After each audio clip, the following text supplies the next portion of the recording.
Hello and welcome to Enchanted Rose Costumes. My name is Marika and today I'm going to be walking you through my alterations of the Walkaway dress.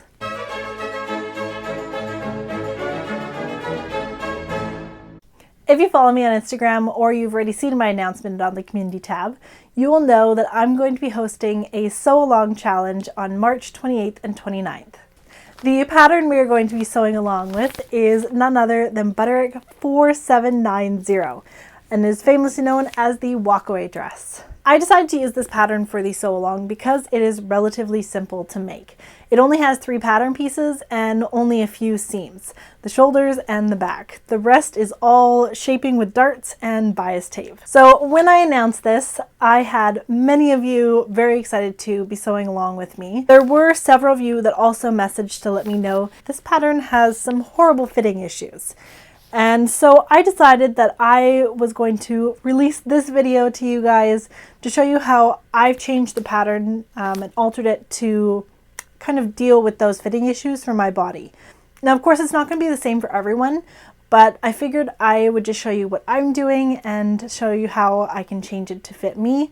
And of course, if you have any questions about the fitting, just leave me a comment down below or on Instagram and I will do my best to help you out. Also, if there's those of you in the community that have made this dress before and you have your own tips, please leave them down below. I'm sure we will all benefit from any tips that you have for making this dress. So for a little history on this dress, it first was produced in the 1950s and was so popular because apparently you could start it after breakfast and wear it to lunch.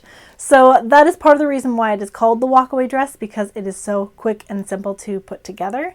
Now, the original pattern that I have looked at, the shape of that pattern is quite different to what this pattern looks like now. So when Butterick reprinted this, I think in 2006, they changed the original pattern, and so it's not quite the same shape as the pattern was in the 1950s. So if you look here, this is what the original pattern shape looked like, and this is what the pattern shape looks like now. So you can see there are a couple differences, but for the most part, it is generally the same shape.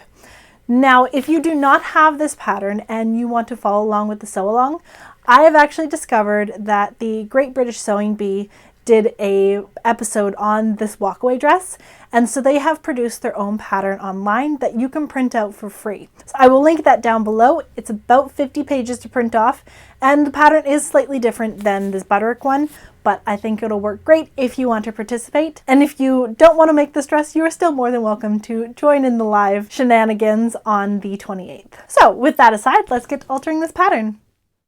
Before I began any alterations to my pattern, I first ironed all the pieces to get rid of any wrinkles and creases.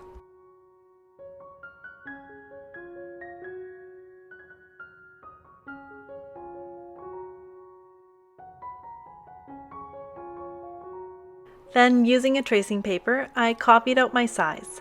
This allowed me to alter my pattern without having to worry about messing things up because I could restart the process if I needed.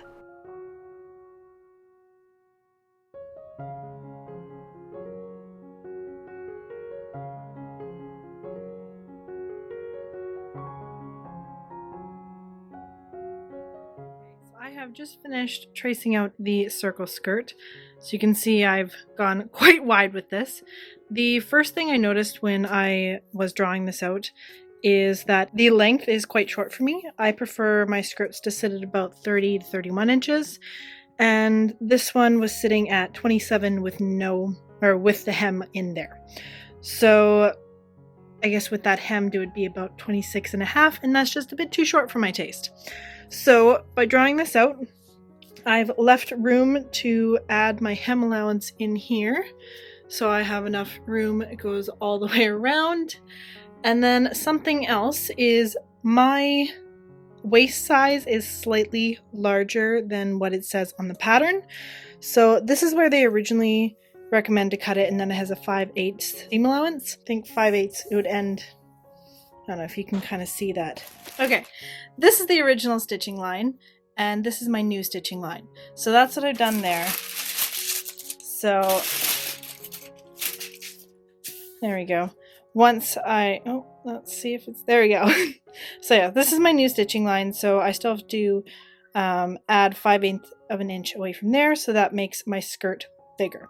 Now instead of just adding more length this way, because that would actually change the shape of the skirt, I took it out from there and then I'll just add it back down here so it's still longer. So yeah, that is the main alteration I'm making for the skirt. And now it's time to start on the other pieces. Okay, so I have got the first piece all pinned to the pattern, or pinned to my mannequin here. When this is down here, all pinned straight, it's fine until it gets to about right here. The material, because there's really no stretch to it, like there's no area for bias stretching, it starts to wrinkle, there's pulling, and then you get back here and it's just like, what in the world is going on here? Also, when I was looking at the original pattern, it appears that the armhole doesn't actually just curve straight down to the back. It actually has more of, like the armhole comes more to in here and then goes straight down to the back instead of just going down to the waistline. So I'm going to try experimenting with that. Also, I really don't like how far this comes off the shoulder. So I definitely am going to bring that in a bit more because, I don't know, I'm not a big fan of it. So yeah, I'm going to bring that in. Also, all these seams, there is no seam allowance that's turned under. It's all finished with bias. So what the pattern is here, that's how it's going to be finished, the length and everything.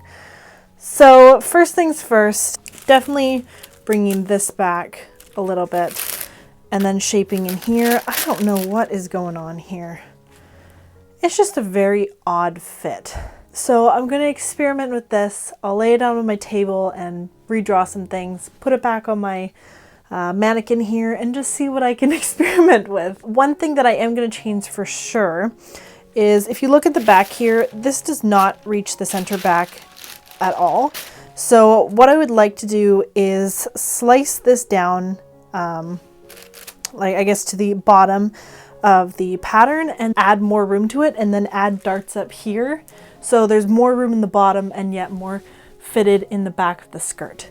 So I think that's what I'm going to do for that because that will fit this area in here nicely and then it'll just give more room for walking because I've also noticed that when I've put this on myself, I have rather larger hips and I don't think this pattern was really made for people with larger hips.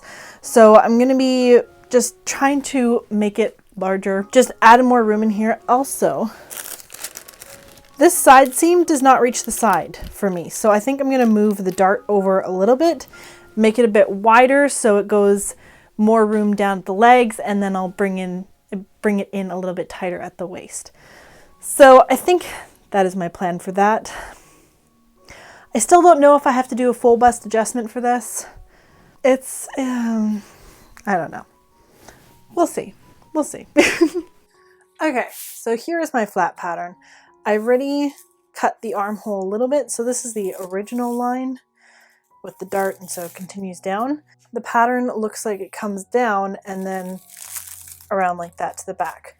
So we're going to give that a try. If it doesn't work out, I've traced the pattern out, so it's fine. First things first though, is I need to do a full bust adjustment here. Apex, I would say, is right here because it's usually above that dart. So to do the full bust adjustment, draw a line straight up.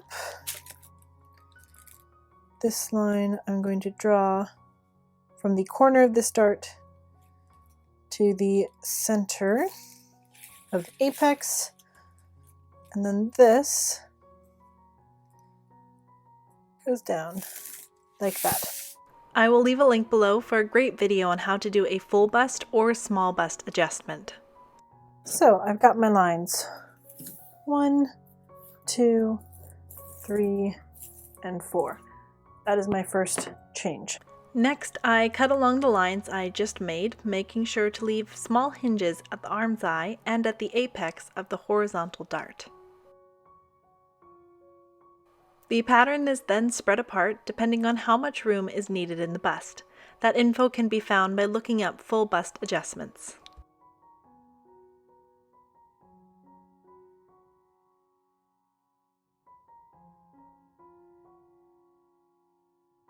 And then the gaps are filled up with tissue and tape. And then the darts need to be added back to the pattern.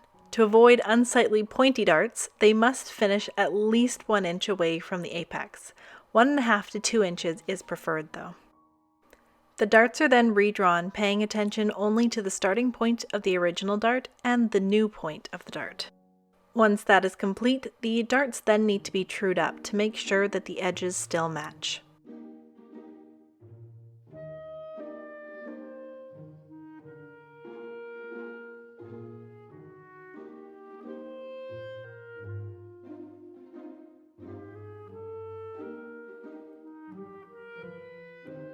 Once everything was pinned in place, I then finished marking the armhole and trimmed down the new pattern.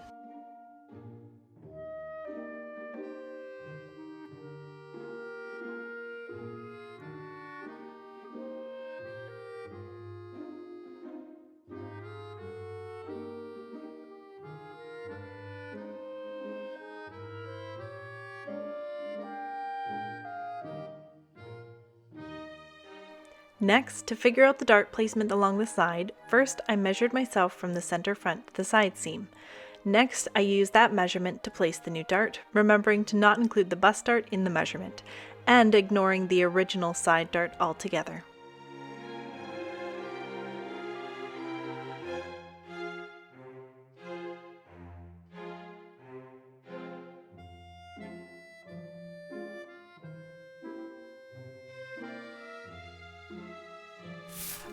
To add more room in the hip area, I am going to be cutting down these 2 lines, adding some tissue in there, and then I'm going to be adding darts at the top just to fit the waist back in for the amount of tissue that I added in here. So I'll have more room in the hips, and then this area will go back to the original waistline.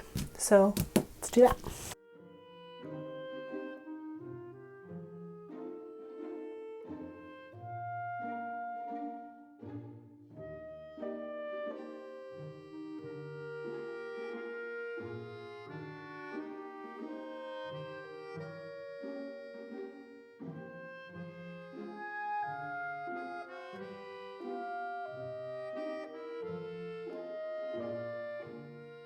With all the alterations complete, I then trace the pattern once again onto a clean sheet.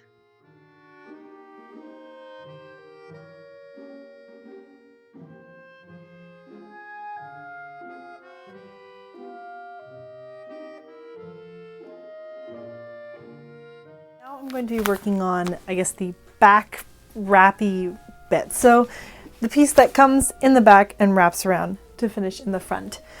In this pattern, the original one has much more of a pointed bodice coming down, and the new version, or the updated version, has more of a scoop bodice.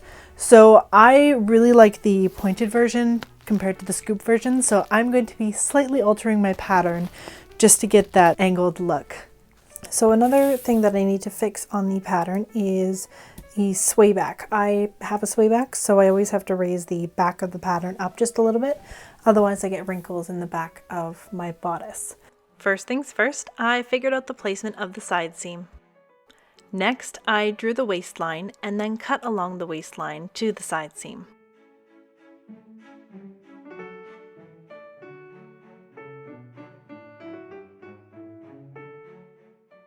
Leaving a small hinge so the piece is still attached, I then moved the piece up to my new waistline mark and taped everything in place.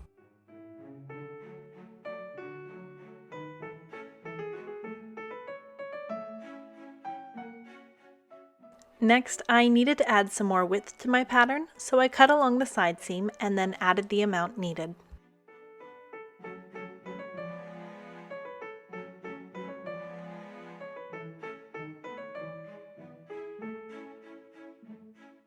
And then I trued up the bodice.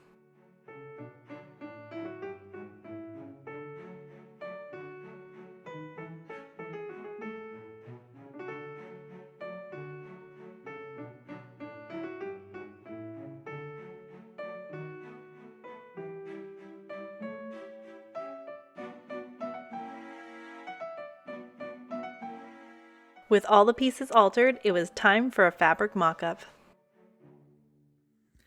Okay, so this is my mock-up of the outfit. I've had to pin an inch out of the bust just because I think my full bust adjustment wasn't actually needed. And then for the collarbone, I actually pinned out 2 inches. So other than that, the pattern's looking pretty good.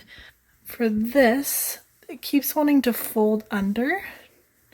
So I think that is actually going to be the line that I end up cutting it to. So I'll mark that and then I'll transfer that marking to the pattern. The underskirt, there's a little bit of, the underskirt has a little bit of pulling, but I think that just is the way that I pinned it. And then in the back, it just pins in my lower back. So that is all fine there. And then of course you can't see it when the main skirt is over top. So yeah, I'm very happy with this. I will do my couple alterations and then it's time for the real thing. So since last night, I have actually changed my pattern slightly.